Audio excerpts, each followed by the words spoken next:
A rookie quarterback that didn't do so well to end the season is Tua Tagovailoa. And it brings me great joy it brings me great joy to mention to all these Dolphins fans that commented on my video that if you commented something negative, I want you to comment something positive. I want some apologies. I want some roses on my feet, because I said this earlier on the show. I never called Tua a bust. I never said he was a garbage quarterback. I never said he was bad. I never said he was going to be bad. I said he was going to be Jimmy Garoppolo, which I don't think is a bad thing to say. I said he'll be a game manager. He won't be special. But the point that I actually made was that they will regret passing up on Justin Herbert, which I think should be a universal opinion, but Dolphins fans are delusional. So he had a horrible game. He threw 3 interceptions. He only completed 60% of his passes. And for all you Dolphins fans out there that criticize Justin Herbert, he only gets his yards because he throws 60 times a game. Well, Tua threw 58 times a game, and he had 3 interceptions. So now you see what happens when Chan Gailey opens up the playbook, and you guys were excited that Gailey got fired, but actually they retracted their statement, and he's still there. So maybe, just maybe, he opens up the playbook for Fitz and doesn't for Tua, because he understands Tua's strengths and his weaknesses. And he knows if he tries to play Tua the same way he plays Fitzpatrick, Tua's going to play like this. 2 of his interceptions were abysmal. Devontae Parker played. Mike Gesicki played. So he had his number 1. He had a great tight end too. To be fair, he had 11 drops. Were you going to let us talk first and then you went on your rant, or are you going to go on your rant first? No, I think he's going to go. So the one thing I want to say before you keep going, I think one of his interceptions was abysmal. 2 of them, I don't really blame on him. Look, he had 11 drops by wide receivers. And listen to this. Tua's first 5 starts, the whole world was excited. He completed 61.5% of his passes. He averaged 178 yards per game, a whopping 178 yards per game. He had 7 touchdowns, 0 interceptions, 97.8 quarterback rating, and 6.3 yards per attempt. His last 4 starts, 68% completion. The completion percentage looks better, right? That's because he's dinking and dunking. He's only throwing to his running back. 220 yards per game, 229 yards per game, which is better. 4 touchdowns, 5 interceptions, 79.7 quarterback rating, and 4.9 yards per attempt. In this 4-game stretch, Tua is averaging less yards per attempt than Derrick Henry had rushing per attempt the entire season. This is a quarterback doing this. And look, at Alabama, he was throwing to Jalen Waddle, Jerry Jeudy, Devontae Smith, Henry Ruggs. Those are all first-round receivers. Henry Ruggs got taken first last season. Jerry Jeudy was the second wide receiver off the board, I'm pretty sure. This season, Devontae Smith's probably going to be the first wide receiver taken. Jamar Chase or Jalen Waddle will be probably the second or third, regardless of the order. So in Alabama, he had a Hall of Fame receiving group. I mean, these guys were the 2017 Golden State Warriors. They had Klay Thompson, Kevin Durant, Stephen Curry, Draymond. So, look, this is my opinion on Tua. He has an average arm. He has limited mobility. He's timid when throwing. He's afraid to throw to guys who aren't wide open. And from what I've seen, I don't see that leadership characteristic. You can get away with it if you're a Dak Prescott, because Dak Prescott galvanizes his players and he's a leader. I haven't seen that characteristic from Tua. And in my opinion, the Dolphins, they should draft the quarterback with the 3rd overall pick. No doubt about it.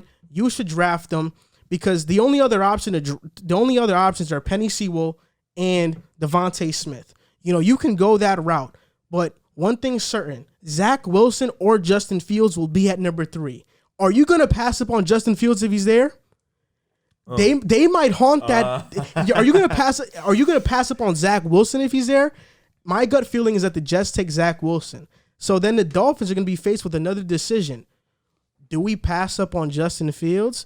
We passed up on a quarterback last year, and he turned out to be phenomenal. This might happen to us again. So in my opinion, you take a quarterback, because even if a quarterback is a little bit better, it makes a huge difference to a team. You look at Jimmy Garoppolo, right, on the 49ers. We look at how great the 49ers are, right, but we see that Jimmy's holding them back. Dak Prescott, I would say, is better than Jimmy. Is he Is there a huge gap between Dak and Jimmy? No. But Dak on the 49ers, does he not make them significantly better? That little bit of a jump in quarterback play makes a team that much better. Tua still has trade value. You trade him, you get the quarterback at 3, and you still have a bunch of picks to play with, and you surround your new quarterback, that be Zach Wilson or Justin Fields, with a plethora of weapons, and you move on with your life. Brian Flores has a decision to make, and I think he'll make the right one and draft the quarterback. I'll go. He just said a lot. Let me preface this by saying this. If the Dolphins were not picking at number 3, this would not be a conversation. But the fact that they do have the number 3 pick essentially for free, like it fell into their laps, you would be crazy not to at least think about it. And I'm not saying they have to. I'm not saying it is the decision that has to be made. You know, Penei Sewell is supposed to be the offensive Chase Young, a can't-miss prospect except on the offensive line, where the Dolphins have a weakness. So I think that would also be a great pick for them. But like you said, at number 3, you're going to have one up. Well, Trevor Lawrence is going to go 1, but you're going to have one of Zach Wilson or Justin Fields on the board. And so it makes a very interesting question. And the reason I say that is I've been an advocate all season long of, you know, making the jump to the NFL level in any season is a very difficult thing, especially in a season where, you know, he's coming off a major hip injury where he didn't play football for a year. He came into the NFL with no OTAs, no training camp, no preseason, whatever it may be, and he got thrown into a situation where I don't think a lot of people expected him to start at all this year, but they overperformed and they threw him out there because they thought he gave them their best chance to win. But what confuses me is because then you go out, you don't really let him throw the ball down the field. He out of quarterbacks that qualified within like 200 passing attempts, he was the 3rd lowest on the entire list in deep ball attempts, which is 20 yards or more down the field. They did not open up the playbook for him, and you know it makes me wonder: do they trust him? If they trusted him, why would they pull him out of 2 late game comeback situations? If that's your guy. You know, that's not something that you do. Even if you don't think he gives you the best chance to win in those situations, that's your guy. You live and die with him. You know, you let him sink or swim out there because pulling him just destroys his confidence. So I just feel like you're looking at a situation right now. They kept Chan Gailey. If they had fired Chan Gailey, I would have said, okay, they made their decision. They're going to stay with Tua, and they're going to go with an offensive coordinator that they think can, you know, really get him to the top of his value. But now they say they're keeping Chan Gailey. We saw what Chan Gailey did with Tua this year. The report was false. Yeah, so clearly I personally don't see trust there. And I think that Brian Flores is a great coach. If he didn't agree with what was happening, he wouldn't let it happen. So I don't think there's trust in that Dolphins organization that he is the guy they thought he was. And as much as I would like to see him with a full offseason, with an NFL season under his belt, with that experience, getting another year of health, getting just that year in the NFL, get his feet planted, learning the offense, whatever it may be, the Dolphins are in a position where they're ready to win now. So they would be better served by a quarterback that's ready to go right now. And I think you're crazy if you don't consider a quarterback at number 3 overall. Do I think they go quarterback?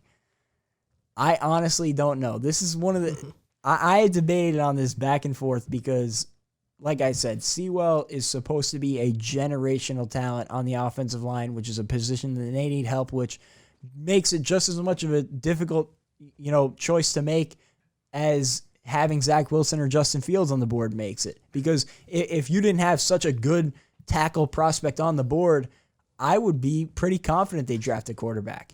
Because I would say that's one of their biggest positions of need, right up there with offensive line. But it's going to be a very interesting decision. And I do not envy Dolphins fans for that one reason. They're going to have to hear about this speculation all the way until April. And I don't think that anybody outside of the Dolphins organization themselves knows what they're going to do in April. I have a few questions for you, young man. You too, you can chime into it.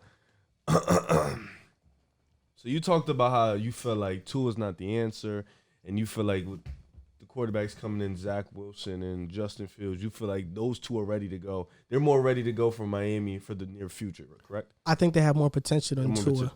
But at the same time, do you think Tua was given the proper weapons to succeed in Miami? Because I feel like this season was a surprise for everybody in the sense that nobody's seen Miami going 10-5, 10-6. So do you think maybe built with the proper, like you said, because they have cap, they have draft picks, do you think put in the proper players, get the proper weapons, do you think Tua can thrive? Because you said it, Jimmy G is a game manager, but Jimmy G holding them back, they still went to a Super Bowl. And missed the throw that cost them the game. Absolutely.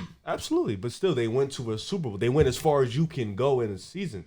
So with the proper weapons, and even then, Jimmy G doesn't have many weapons on offense. He has a great run game, but on the receiving side, he doesn't have many. So I'm saying if you get weapons around Tua, like good weapons, sorry, sir. You get weapons around Tua, do you think maybe the situation will look a lot better and he will look better in that situation? Look, I said it. I think that he could be a good quarterback if you flood him with talent. Of course, he'll be a good quarterback. And no quarterback that's drafted high usually is put in a great situation. Josh Allen a couple years ago wasn't. Baker his first year wasn't. Sam Darnold wasn't. You look at Josh Rosen, definitely wasn't his first year either. So the reason why it's kind of different with Tua is because he wasn't drafted into a horrible organization. This team is changing the culture. They were a playoff team. They were a playoff team. And 10 wins in other seasons gets you in the playoffs. And it's not like they don't have talent. I was like going to say, Myles Gaskin is probably one of the best receiving backs in the NFL. Mike Gesicki is a top 7, top 5 tight end in the NFL. Devontae Parker, oh my gosh, Sam Darnold would have loved to have him. Preston Williams is not a bad option. Yeah, he got hurt too, but even a guy that Dolphins fans laugh at, like Jakeem Grant, he might be a punt return specialist, but he's a very fast receiver. So they don't lack talent. They have that talent. And in my opinion, I don't think you go tackle. I think you have to go receiver just because I think Tua's skill set, is get the ball out quickly, RPOs. So you need to draft receivers that can get open quick. So who would you go, Jamar Chase? I'd go Devontae Smith, the Heisman probably runner-up winner. But, what was your other question? Do you think, because I feel like, too, with all the quarterbacks this year, right, I feel like Justin Herbert, he came out, he was firing, even though people wasn't that high on him in college because of the tape. I feel like everybody knew what they were going to see with Joe Burrow, and we saw that with Joe Burrow. He was great. With Tua, we didn't see – he got hurt in college. So we didn't see a lot of – we saw his previous stuff, but we didn't see him for a year. He missed out. Do you think that injury still affects him in a sense, and he's still getting the rust off? It probably – yeah, it most definitely does. Tua, before his injury, was the most efficient college quarterback in college football history. Yeah. So, he definitely showed a lot. But I think when you transition to the NFL, it showed your physical limitations show more in the NFL. Now you see Tua looks very small out there. He's only 6 foot compared to guys that are like 6'4", 6'5", and he doesn't have a very great arm. I just think that these quarterbacks like Fields, he's 6'3". Wilson is 6'3". Justin Fields he's very strong. He has a lot of muscle on him. He can run too, so you can do a lot of design stuff. I feel comfortable with Justin Fields, with Chan Gailey calling a designed run, Justin Fields getting tackled, and me not holding my breath. I mean, did you see what happened to him on Friday? With Tua, I wouldn't even think twice. I wouldn't even think about having him on a design run. Oh my god! That was crazy. I'll talk about Justin Fields during the Jets segment because I want to get into what I think about where they're going to go. But you said it. I just feel like Tua looked very. I don't even know if small is the right word for it, but he just seemed intimidated this year. Like, he was making big throws at Alabama. He did that. I don't have the numbers to back it up. I'm sure I could find them somewhere. But he was making big throws in the national championship game. He made a big throw, or not. It wasn't the national championship game. It was the college football playoff semifinal. He made a huge throw, 40 yards to win them the game. So, like, I don't think it might have been the championship game. I don't think he lacks the physical ability to do it, but there is some reason, whether it is the play calling or it is him, and I still can't figure out which it is. You think it's lack of confidence because of the year? Maybe it is, but he's not throwing the ball downfield. I mean, you could look at the charts, you could watch the film. He doesn't throw the ball downfield. He coming into Sunday, he only had attempted 17 passes down the field, and 9 of them came in one game, and that was the best game he played all season long. So, and then when you look at the tape, Justin Fields and Zach Wilson have cannons for arms. You could get into their flaws and their positives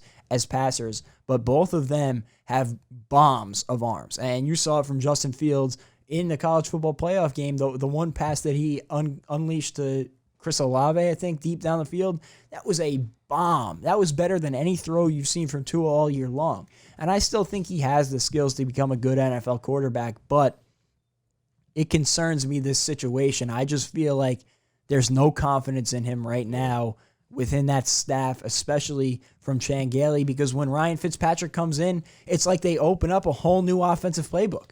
Look, I'll say this, but before you go, I want to say, so if they do, you think drafting a QB will unleash some of that confidence back into Tua? No, I think you replace Tua. So you think he's just gone once you draft you him, trade him, yeah. There's no reason to keep. You could get good value for him out of a team that's in a situation where they don't have to win now. I'll finish it off on this. If people are still even watching this far on the segment on the people clip, watching, so 40. This is what I'm gonna say. I'm gonna segue off of what you said. If the Dolphins did not have the 3rd overall pick, this isn't a question. If they didn't have the Texans picking, where are the Dolphins projected to pick like their original pick? I think they're at 18. Okay, 18. At 18, you're not getting Fields. You're not getting Wilson. You're not even going to get Lance. You'll, at most, Maybe at best, get Mac Jones or Trask. Hell no, you don't give up Tua for Mac Jones or Trask. Yeah. But you got a chance to draft Wilson or Fields. It's much different. If they don't have this 3rd overall pick, then this isn't even a question. You talk about moving up to get a receiver. But because you do, you got to think about the possibility, because these quarterbacks have more potential. See, I don't speak on this just because I'm coming of a place of malice and that I want Tua to not do well or whatever, because I think he can be a good quarterback. I'm saying this because you and I have firsthand experience with it. We had a quarterback in Sam Darnold that each year we were never picking high enough to get a quarterback. After Darnold's rookie year, we didn't have a chance to get Kyler Murray. If we did, maybe, we think about it. After Darnold's second year, after this with Adam Gase, we weren't high enough in the draft to have an option of getting Tua or Herbert. I guarantee you, if we were, the conversation would have been about replacing Darnold. If we had the 15th pick in this draft, the conversation is not the Jets selecting a quarterback at number 2. The reason it's a conversation is because we're selecting that high. We're selecting that high, and that's why we're going to get Wilson or Fields, I hope. And that's the same reason why the Dolphins should move off from Tua, and they're going to think about it. And they're not going to have another chance like this for years, because that defense is special. Brian Flores is a great head coach, and at worst, I don't think they dip below like a 5 or 6 win team for the next few years. So they're not going to be back in a situation where they're drafting top 5 or so. This is a do or die chance for them to cut their losses. Sadly, first impressions matter. And Tua's first impression in the NFL, his first season, he's been benched twice, and in a final game to clinch a playoff spot, he threw 3 interceptions. That leaves a sour taste in a lot of people's mouths. Dolphins fans are probably even split on this decision now. And if Brian Flores was comfortable with benching Tua twice, what makes you think he's comfortable with not drafting a quarterback that he may see more potential in? I think Brian Flores is the type of coach that he's going to do what's best. And I hope that if they do have Fields or Wilson graded higher than Tua, they don't draft them just because they want to hold on to their pride. Because if you draft a quarterback that high and he doesn't pan out and you pass on Herbert, there's a lot of pride in that. And there's a lot of accountability on your part to own up to your mistake and to move off from your quarterback. So if they don't feel like Tua's a guy, hopefully they swallow their pride and they select a guy who they think can be better. Yeah, and my heart tells me that they draft a quarterback. I just have a feeling that that's what they're going to end up doing.